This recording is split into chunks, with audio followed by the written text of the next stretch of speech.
How to play YouTube music in the background for free. Hello guys, this is Atticus and welcome back to another tutorial video.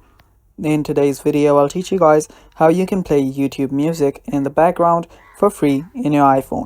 So without any further ado, let's dive right into it. The first thing you will need to do is open up your Safari. After you open up your Safari, simply open up youtube.com.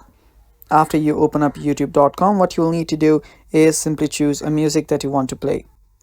And after you just choose a music in your browser, simply keep on playing it and then move out from the Safari.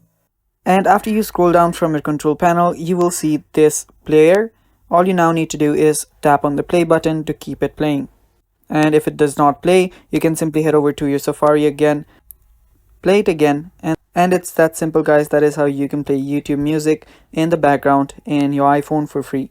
Thanks for watching. That is all for the video. Stay tuned for more and bye bye. Take care.